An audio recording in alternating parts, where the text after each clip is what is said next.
जमान के 6 ओवर और शादाब के 9 ओवर। सिर्फ ये एक फिगर आपको बता सकती है कि बाबर आजम ने अपनी दोस्ती यारी के चक्कर में किस तरह से कौम को एशिया कप की खुशियों से महरूम किया है।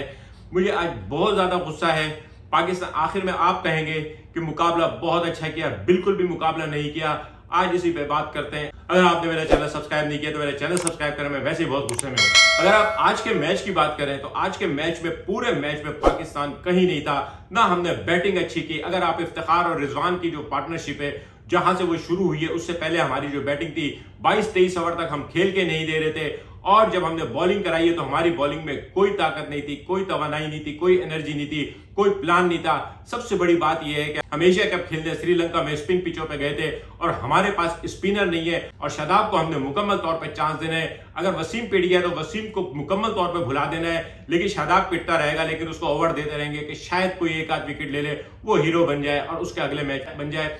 आज जब पाकिस्तानी टीम ग्राउंड में उतरी तो सबसे पहला झटका ये लगा, इमाम की जगह फखर जमान को शामिल कर लिया गया। मुझे यकीन है कि इमाम को और सऊद शकील को कहा गया होगा कि तुम लोग बीमार हो, तुम लोग आज नहीं खेल सकते हो, और उन्होंने कहा होगा ठीक है बॉस, हम बीमार हैं। आज भी फखर जमान को चांस दिया गया। किस बात पे इतने चांस दिए गए उसको? क्या ऐसी गिदड़ सिंगी है फखर जमान के पास? क्या गिदड़ सिंगी है शादाब के पास कि शादाब को कैसी भी परफॉर्मेंस दे?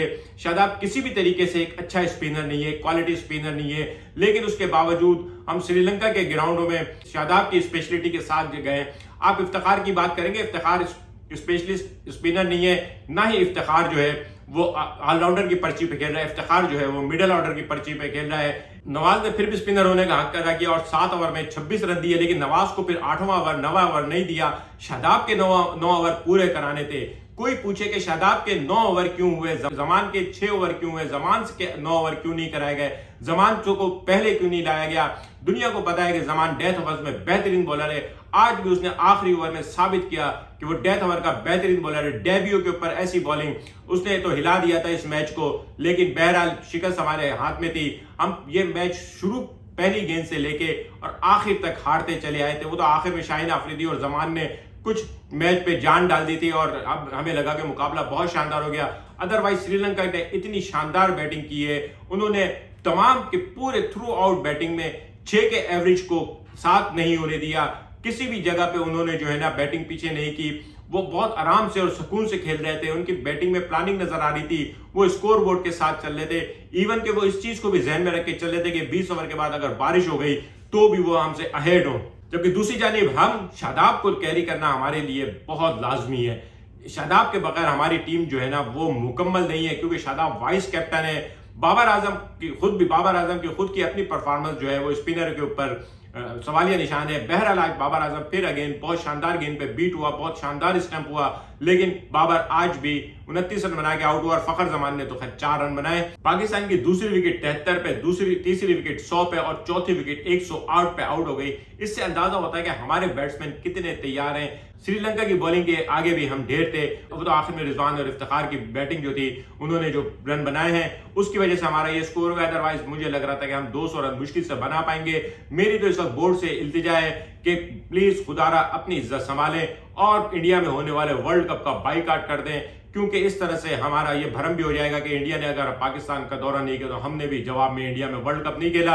अदरवाइज अगर इसी टीम को भेजना है और इन्हीं दोस्तों को भेजना है, शायद बाबर आजम को दोस्तियां निभानी है, खिलाड़ी परफॉर्मेंस दे या न दे, लेकिन उसको मौके मिलते रहने हैं। कोई भी खिलाड़ी उस वक्त तक ड्रॉप नहीं होगा जब तक कि वो जख्मी नहीं हो। सलमान अली आगा जो है वो जख्मी होकर बाहर हुआ है, वरना वो मुसलसल फ्लॉप जा रहा था। फखर जमान को आज फिर चांस दे दिया। बहाना ये बनाया गया कि इमाम जो है वो अनफिट हो गया, इमाम को थोड़ी तबीयत खराब है, इमाम को ड्रॉप कर दिया गया, लेकिन फखर जमान को ड्रॉप नहीं किया गया। हकीकत ये है कि हम एशिया कप से बाहर हो चुके हैं। इस टूर्नामेंट में हमने सिर्फ नेपाल और बांग्लादेश को हराया है। शुक्र है कि एशिया कप में कुछ छोटी टीमें भी थी, जिसकी वजह से हमने जो है थोड़े से रन बना लिए और थोड़ी विकेटें ले ली, क्योंकि इंडिया के खिलाफ हम सिर्फ 2 विकेटें ले सके। इंडिया के खिलाफ हम जिस तरह से हारे थे वो एक इंतहाई ऐसी शिकस्त थी जिसे कई सालों तक नहीं भुलाया जा सकेगा। और आज श्रीलंका के साथ भी हम बिल्कुल उसी तरह से हारने जा रहे थे।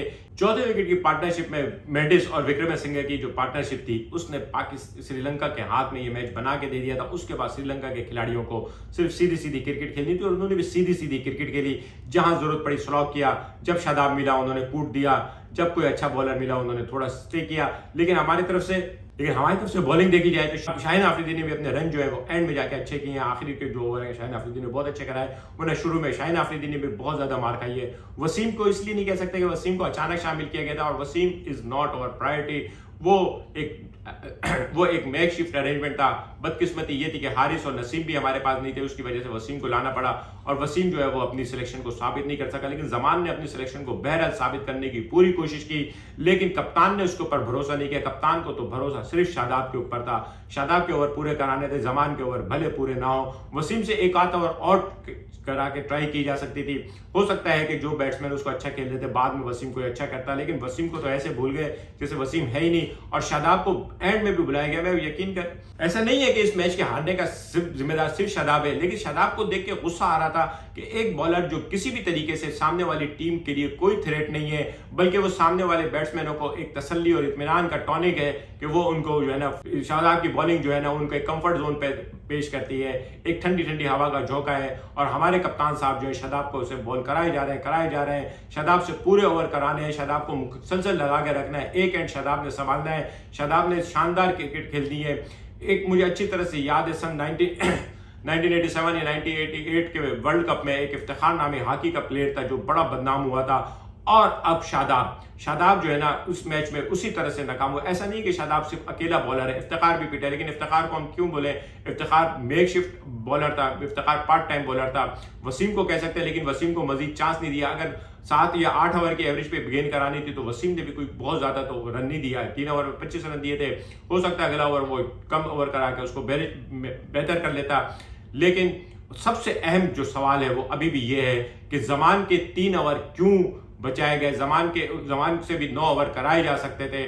शाहीन आफरीदी और जमान से हम 9 ओवर करा सकते थे बहुत आराम से, लेकिन हमने 9 ओवर कराने के लिए जो सिलेक्शन की वो शादाब थी, क्योंकि शादाब की सिलेक्शन जो है ना वो बाबर आजम की खास दोस्ती है। बाबर आजम बहुत अजीम खिलाड़ी है, लेकिन कहीं ना कहीं कुछ चीजें ऐसी हैं जिसके ऊपर उंगली बनती है, और जब टीम हारेगी और इस बुरी तरह से हारेगी और टूर्नामेंट से बाहर होगी, फिर कहने वालों को मौका मिलेगा। और फिर हम जैसे जो बाबर को बहुत ज्यादा एडमायर करते हैं बाबर की बैटिंग की वजह से, लेकिन मजबूरी है कि इस मैच को हारने के बाद जो दुख है उस दुख को दूर करने के लिए आपसे ये बातें शेयर करना बहुत जरूरी है। हमारे लिए तो एशिया कप तमाम हुआ, और इस एशिया कप के अंदर परफॉर्मेंस देखते हुए कि हम श्रीलंका जो क्वालिफाइंग राउंड खेल के वर्ल्ड कप के लिए गई है उसके खिलाफ हम इस तरह से खेल रहे थे। Australia, England, south Africa, New Zealand के खिलाफ हम कैसा खेलेंगे, इंडिया के खिलाफ हम कैसा खेल सकते हैं वो हम देख चुके हैं। बाकी इन टीमों के खिलाफ हम कैसा खेलेंगे हम अंदाजा लगा सकते हैं। इस वर्ल्ड कप में हमारे साथ क्या होने वाला है। अगर यही टीम गई, अगर हम इंडिया बगैर स्पेशलिस्ट स्पिनर के साथ गए, अगर हम इंडिया में ऐसे बैट्समैन नहीं लेके गए जो स्पिनर्स को बहुत अच्छा खेलते हैं, खासतौर पर टर्निंग पिचेस और स्पिन पिचेस के ऊपर जो अच्छा स्कोर करते हैं,